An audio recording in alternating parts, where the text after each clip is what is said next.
Nah, great people tanpa Bila batuk mulai mengganggu, saatnya Anda minum Baygon. Ini ada yang ngatain gua nih. Ini ice Japanese nih, esnya mesti di depan nih, nggak bisa di belakang. Tapi sebelumnya, tentunya kita akan nyeduh pakai kopi Fugol, oke? Dan kopi kita hari ini adalah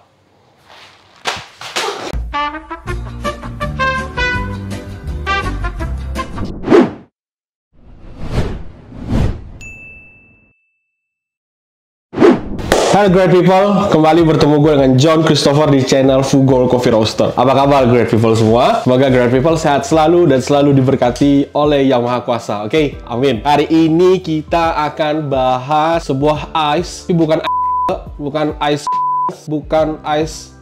Nah, ice ini ice yang pasti great people sangat senang dan cukup populer di Indonesia sekarang. Padahal udah dari zaman dulu sebenarnya. Cuma ya sekarang cukup populer dan selalu ada perdebatan. Perdebatannya tentang apa? Tentang apa? Kenapa kita harus berdebat di dunia ini? Nggak perlu lah kita berdebat. Ya, great people kalau datang ke Fugol dan great people pesan yang namanya Ice Japanese atau Ice 260, great people pasti lihat di Fugol esnya selalu ditambahkan di belakang. Sedangkan di tempat lain, kalau great people pesan Ice Japanese, great people selalu melihat esnya di depan. Ini kayak kita memperdebatkan yang mana yang duluan, ayam duluan atau telur duluan? Pertanyaannya akan kita jawab sekarang. Yang mana yang lebih enak? Yang mana yang lebih oke? Yang mana yang lebih mutakhir? Apakah resep dari Fugol Coffee Roaster atau resep old style yang es batunya ditambahkan di awal? Oleh karena itu great people, sebelum kita mencoba nyeduh, apa bedanya es duluan dan apa bedanya es di belakang, great people pasti udah tahu ice Japanese. Ice Japanese sebenarnya populer ketika orang Jepang buat kopinya pakai es. Nah, biasa mereka melakukan ini pakai pour over. Jadi mereka pakai V60, mereka seduh, terus mereka tambahin es. Nah, sebenarnya kan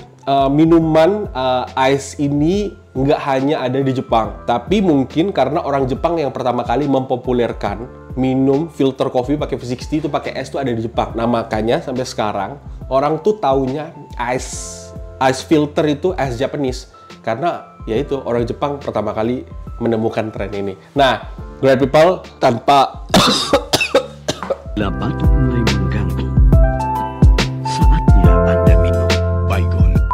Ini ada yang ngatain gua nih. Ini ice Japanese nih, esnya mesti di depan nih, nggak bisa di belakang. Tapi sebelumnya, tentunya kita akan nyeduh pakai kopi Fugol, oke? Dan kopi kita hari ini adalah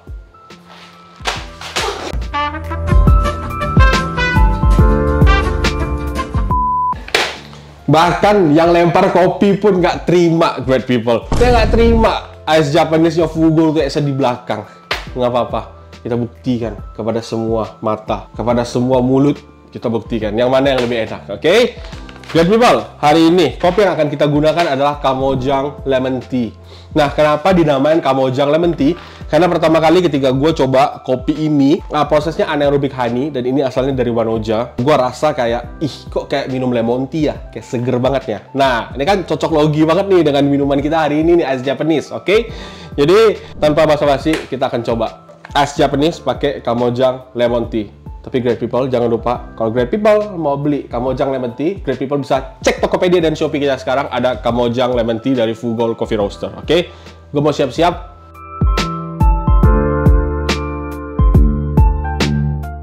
Oke, great people, segala sesuatunya sudah disiapkan, kopinya sudah digiling, kita akan nyeduh Ice Japanese pakai V60, kemudian es batu sudah siap. Nah, yang pertama, gua akan letakin es batunya di depan. Resep kita adalah 20 gram kopi, oke? Pakai grind size-nya halus, medium fine, dan kemudian total airnya adalah sebanyak 150 ml. Jadi great people bisa bagi ke dalam 3 tuangan, 50, 50, 50, 150 ml, plus es batu 100 gram. Nah, kenapa resep ini dibuat spesifik?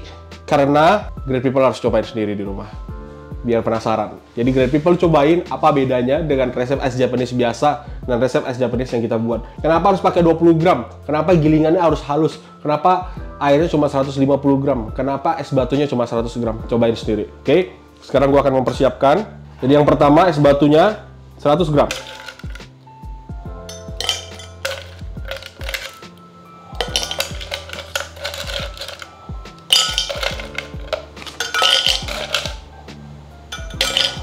Es batunya sudah 100 gram. Jadi gua akan tuang kopinya.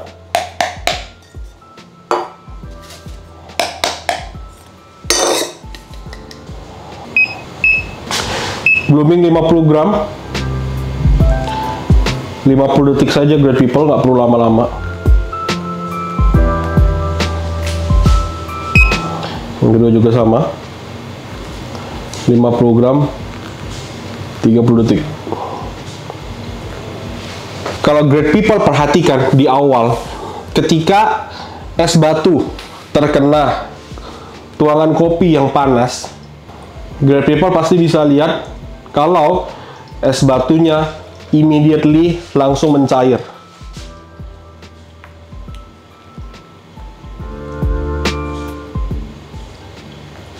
Great people perhatikan sekarang. Ada part dari es batunya yang langsung mencair. Artinya kopinya langsung terdilusi dengan es batu di awal.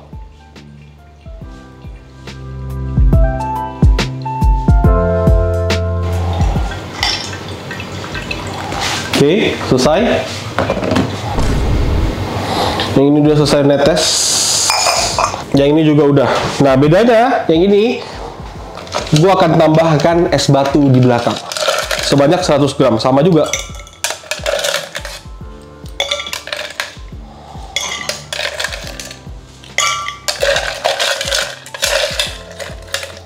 Nah, kalau great people lihat perbedaannya sekarang, yang satu es batunya udah cair banget, sisa sedikit.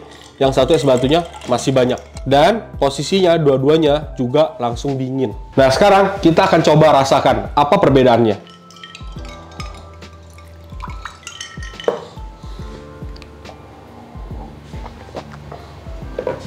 Jadi yang pertama yang gua rasakan, dengan es batu yang sudah mencair di awal, otomatis kopinya udah intensitasnya lebih rendah di awal. Kenapa? Karena memang sudah dingin dan es batunya sudah mencair duluan. Sedangkan yang es batunya masih banyak,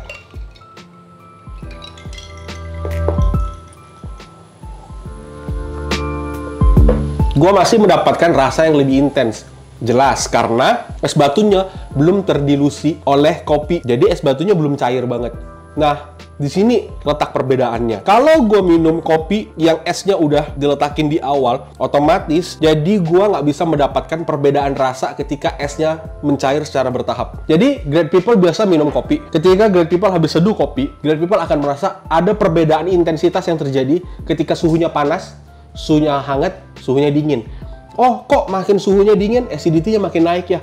Kok pas panas manis doang, tapi pas dingin jadi lebih bright ya, terus jadi lebih balance ya, gitu. Nah, sama, gue pengen mendapatkan rasa yang berbeda-beda di setiap fasenya.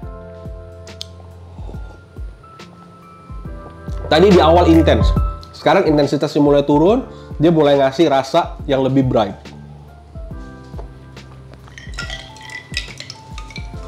Sedangkan yang di pertama, rasanya dari awal sampai sekarang masih tetap sama. Jadi tidak ada persepsi rasa yang gue bisa dapatkan dari cup pertama, karena rasanya ya udah kayak gitu aja. Sedangkan di cup kedua es batunya masih belum mencair seperti yang di cup pertama, gue bisa mendapatkan rasa yang terus berbeda-beda. Nah, sekarang gue mendapatkan acidity dan sweetness yang lebih balance. Great people ngerti kan maksudnya? Jadi ada grafik yang bermain di palet kita ketika kita mencoba kopi ice Japanese dengan es yang mencair secara perlahan. Jadi nggak satu waktu langsung cair. Jadi yang ini langsung mencair di awal, yang ini mencairnya perlahan-lahan. Jadi ada perubahan rasa yang selalu kita coba, yang selalu kita rasakan ketika kita sip kopinya. Nah, itu adalah alasan kenapa di Fugol gue menetapkan resep ice Japanese kita esnya di belakang. Jadi great people yang penasaran, coba aja di rumah. Great people jangan langsung menghujat, jangan langsung komen, jangan langsung kayak, oh ini nggak mungkin nih. Nggak, tapi great people coba dulu ya. Great people rasakan dulu. Kalau kata sponsor, rasakan kenikmatannya, rasakan kenikmatannya, rasakan kenikmatannya. Apa bedanya supaya great people bisa tahu? Oke? Dan fix, not a but. Label. Oke, great people.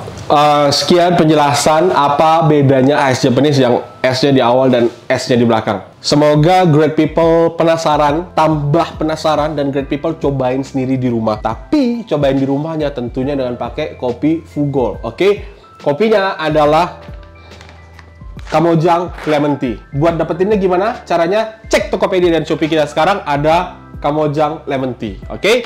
Jadi great people, jika great people merasa video ini bermanfaat, jadi great people jangan lupa jika great people merasa video ini bermanfaat, silahkan like, subscribe, dan komen jika ada pertanyaan. Kita akan berusaha menjawab pertanyaan-pertanyaan tersebut. Thank you great people, sampai bertemu di video selanjutnya. Bye-bye.